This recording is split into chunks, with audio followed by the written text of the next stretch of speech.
செல்வி ரொம்ப கோவமா வீட்டுக்கு போயிட்டு அங்கே ஆகாஷை திட்டம் செய்ய ஆகாஷும் இந்த செல்விகிட்ட சொல்கிறாங்க, அம்மா இன்னைக்கால நீ கஷ்டப்படாதம்மா அழுவாதம்மான்னு சொல்லி செல்வியை சமாதானப்படுத்த முயற்சி பண்ணுறாங்க. உன்னால் இப்போ பாக்கியாக்கா என்னையும் தப்பாக நினச்சிட்டு போல, அதனால் என்கிட்ட பேசாமலே அமைதியாகவே இருக்குது. இப்படி அது இருந்து நான் பார்த்தது கூட இல்லை தெரியுமாடா. நம்ம வீட்டுக்கு சோறு போட்ட இந்த பாக்கியா அக்காவோட இங்கே பொண்ணை நீ காதலிக்கிறேன்னு தெரிஞ்சதும் எனக்கு உயிரே போயிட்டு, இப்போ அந்த வீட்டில் இருக்கவங்க எல்லாரும் நான் தான் திட்டம் போட்டு ஒன்று நான் இப்படி பழக விட்டேன்ற மாதிரி நினச்சிட்டு பேசவும் செய்கிறாங்க.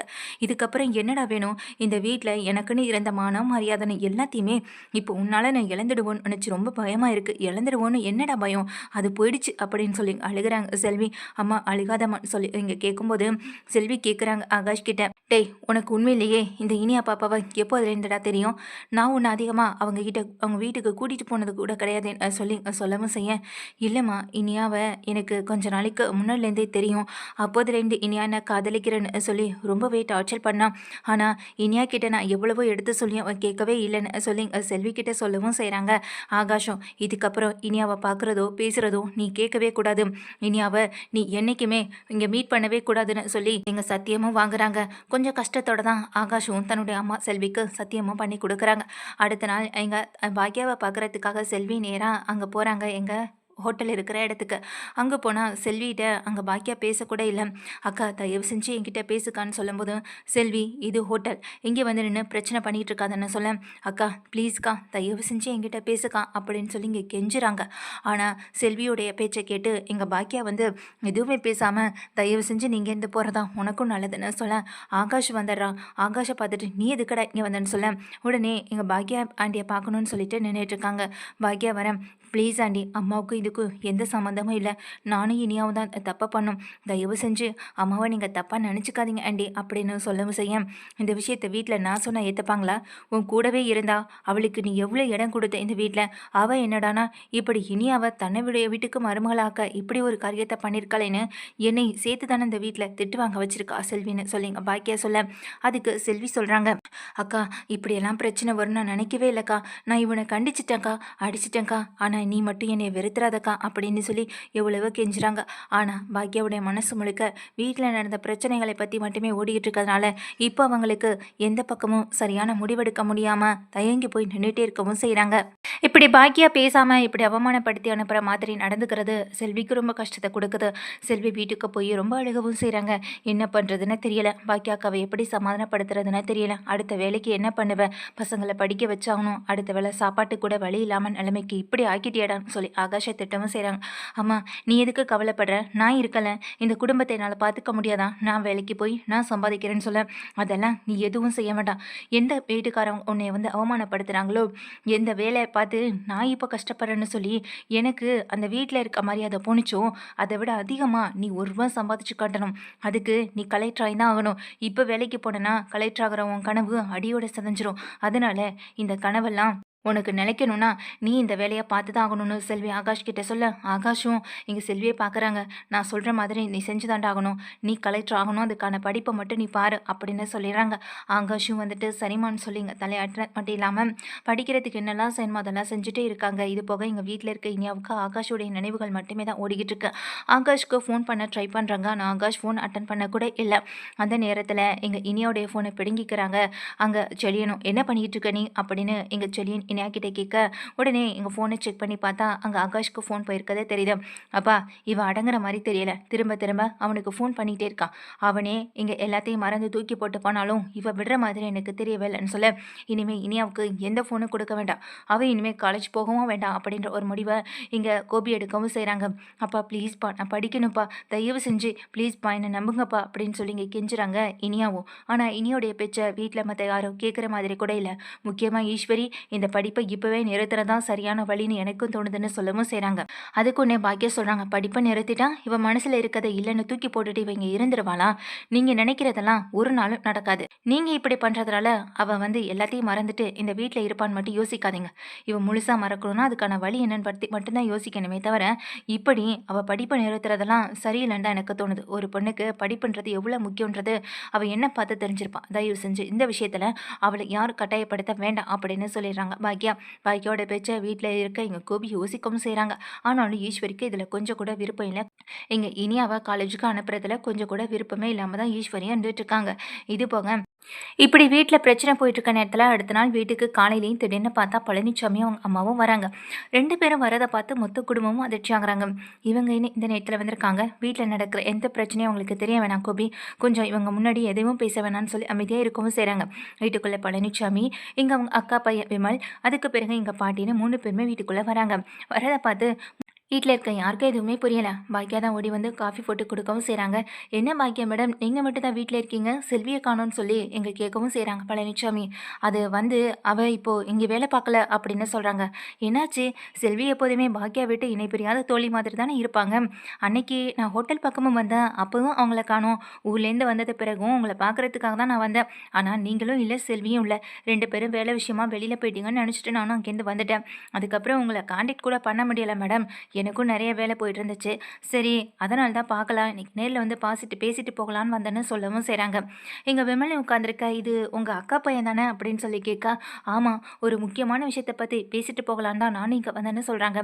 இனியா மாடியிலேருந்து கீழே இறங்கி வந்து நிற்கிறத எங்கள் விமல் பார்க்கவும் செய்கிறாங்க. ஹாய் இனியா, எப்படி இருக்க அப்படின்னு சொல்லி விசாரிக்க, இனியாவும் ஹாய் சொல்லி பேசிக்கிறாங்க. ஏற்கனவே இவனையுமே இங்கே கோபிக்கு பிடிக்காது. கோபி கூட இங்கே இனியாவும் அந்த பையனும் பேசிக்கிட்டு இருக்கதை பார்த்து ஏற்கனவே கோவமாக பேச தான் செஞ்சுருக்காங்க. இப்போ எதுக்காக இந்த லேம்ப் போஸ்ட்டு இவனை கூட்டிகிட்டு இந்த வீட்டுக்கு தாம்பளத்தட்டோட வந்திருக்கான்னு தெரியாமல் இங்கே முழிச்சு போய் தவிச்சு போய் நிற்கிறாங்க கோபி. ஆமாம், நான் ஒரு முக்கியமான விஷயத்தை பற்றி பேசிட்டு போகலான் தாம்மா வந்தேன் அப்படின்னு சொல்கிறாங்க. என்னப்பா, எதுவும் நல்ல விஷயமானு சொல்லி ஈஸ்வரி கேட்கா. ஆமாம்மா, ரொம்ப ரொம்ப நல்ல விஷயம், அதை பற்றி பேசிட்டு போகலான் தான் வந்தேன் சொல்ல. ஏதோ தாம்பளத்தட்டோட வந்திருக்கதை பார்த்தா நல்லா வரணும் அமைஞ்சிருக்கும் போலேன்னு சொல்லி இங்கே ஈஸ்வரி கேட்க, கரெக்டாக கண்டுபிடிச்சிட்டிங்களே, பெரியவங்கன்னா பெரியவங்க தான், நல்ல வரன் தான், அதை எதுக்காகவும் கெடுத்துடக்கூடாதுன்றதுக்காக தான் நான் வந்துட்டு சொல்லிட்டு போகலான்னு வந்தேன் அப்படின்னு சொல்ல, எங்கள் பாக்கியாவும் தவிச்சு போய் நிற்கிறாங்க. ஆனால் எங்கள் கோபிக்கே பாக்கியாவை பொண்ணு கேட்டு வந்திருப்பானோன்ற ஒரு சந்தேகம் மட்டும்தான் போய்கிட்டே இருக்கு. என்ன, எதுவும் கல்யாண விஷயமானு எங்கள் கோபி கேட்க, ஆமாம் சார், கரெக்டாகவே சொல்லிட்டீங்க, கல்யாண விஷயந்தான். இத்தனை வருஷமாக எனக்கு பொண்ணு கிடைக்காமலே இருந்துகிட்டு இருந்துச்சு, இனிமேலும் பொண்ணு கிடைக்குமா அப்படின்றத பற்றி நான் யோசிக்கவே ஆரம்பிச்சிட்டேன். என்னுடைய வாழ்க்கை எப்படி போனாலும் பரவாயில்லன்னு ஒரு நிலைமையும் வந்துடுச்சுன்னு சொல்ல வரும்போது ஈஸ்வரி கேட்குறாங்க, என்னப்பா சொல்கிறேன், அப்போ உனக்கு பொண்ணு அமைஞ்சிடுச்சா என்னன்னு சொல்ல. சேச்சே, அதெல்லாம் ஒன்றும் இல்லைம்மா, இனிமேல் என் வயசுக்கு எந்த பொண்ணுமா அமைய போகுது, என் கல்யாணத்தை பற்றி பேசுகிறதுக்காகலாம் நான் இங்கே வரல. என்னுடைய சொந்தக்கார பையன், அவனுக்கு ஒரு கல்யாணத்தை பண்ணி வைக்கணும்னு ரொம்ப நாளாக ஆசை. அவனுக்கு ஒரு கல்யாணத்தை பண்ணி முடிச்சிட்டான், அவன் வாழ்க்கையில் சந்தோஷமாக இருப்பான்னு எனக்கு தோணுச்சு. ஆனால் இப்போ அவன் படிச்சிட்ருக்கான், அவன் நல்ல வேலைக்கு போகணும், அதுக்கு பிறகு தான் கல்யாணத்தை பற்றி பேசி எடுக்க முடியும். அதுக்கு முன்னாடி பேசி முடிச்சிட்டான் நிம்மதியும் சந்தோஷமாகவும் இருக்குல்ல, அதுக்காக தான் வந்தேன்னு சொல்கிறாங்க. என்ன எதுன்னு புரியாமல் கோபியும் ஈஸ்வரியும் முழிச்சு போய் நிற்க, என்ன நீங்கள் எதை பற்றி பேசுகிறீங்கன்னு புரியலேன்னு ஈஸ்வரி கேட்குறாங்க. என்ன பாக்கியா மேடம், உங்களுக்கு கூட புரியலையா என்ன? எனக்கு தெரிஞ்ச பையனுக்கு உங்கள் பொண்ணு இனியாவை பொண்ணு கேட்டு வந்திருக்கேன் அப்படின்னு சொன்னதும் மொத்த பேருக்கும் ரொம்ப பெரிய அதிர்ச்சி ஆகுது. என்னப்பா சொல்கிற நீ, இனியாவையா? அவள் இப்போ தானே காலேஜ் படிச்சுட்டு இருக்கான், அவளுக்கு என்ன வயசாகுது அப்படின்னு சொல்லி கேட்க, நீங்கள் ஒன்றும் பதட்டப்படாதீங்க, இனியாவுக்கு இப்போவே கல்யாணம் பண்ணி வைக்கணும்லாம் அவசியம் இல்லை. இனியா படித்து முடித்தது கூட அவளுடைய கல்யாணத்தை நடத்திக்கலாம். அதுக்கு முன்னாடி சின்ன பேச்சுவார்த்தை தான், இந்த பொண்ணை இந்த பையனை கட்டி வைக்கிறோன்னு நம்ம பேசி முடிச்சிட்டா மட்டும் போதும். அதுக்கப்புறம் இனியாவும் எங்கள் வெயிட் பண்ணி கல்யாணம் பண்ணிக்கட்டும், அந்த பையனும் படித்து முடிச்சிட்டான், வேலைக்கு போனது கல்யாணம் பண்ணிக்கட்டும்னு சொல்ல, இப்போவே என்னப்பா அவசரம்னு சொல்லி கேட்குறாங்க. பையன் ரொம்ப நல்ல பையன், பொண்ணை நல்லா பார்த்துப்பான்னு தோணுது, அதனால தான் அப்படின்னு சொல்ல வரேன். இல்லை சார், இப்போ எனக்கு இனியாவுக்கு கல்யாணம் பண்ணி வைக்கிற எண்ணம்லாம் இல்லவே இல்லைன்னு சொல்கிறாங்க.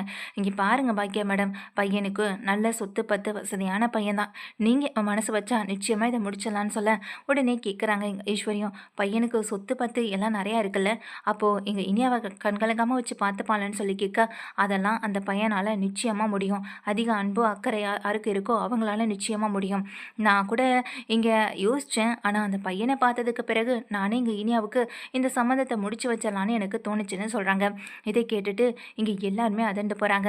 முக்கியமாக இங்கே யார், பையன் எந்த ஊர், நீங்கள் வந்திருக்கீங்க, நான் பையனை காணோன்னு சொல்லி கேட்க, இனியா உனக்கு தான் இது ரொம்ப அதிர்ச்சியாக இருக்க போகுதுன்னு விமல் சொல்ல, பாக்கியா அதிர்ச்சியாக நிற்கிறாங்க. விமல் உடனே வெளியில் ஓடி போய் அங்கே நிற்கிற செல்வியையும் அங்கே நிற்கிற எங்கள் ஆகாஷையும் உள்ளே கூட்டிகிட்டு வராங்க. செல்வியும் ஆகாஷும் இல்லை வேணான்னு எவ்வளவோ இங்கே கம்பல் பண்ணி இங்கே முயற்சி பண்ணாலும் ஆனால் இங்கே பழனிசாமி கேட்குற மாதிரி இல்லை. என்ன பாக்கியா மேடம், உங்களுக்கு இது அதிர்ச்சியாக இருக்கும்னு எனக்கு எனக்கும் தோணுது. என்ன சொத்து பத்தே இல்லாதவங்களுக்கு எப்படி சொத்து பத்து இருக்குன்னு சொல்லி பொண்ணு கேட்குறானே தோணுதா?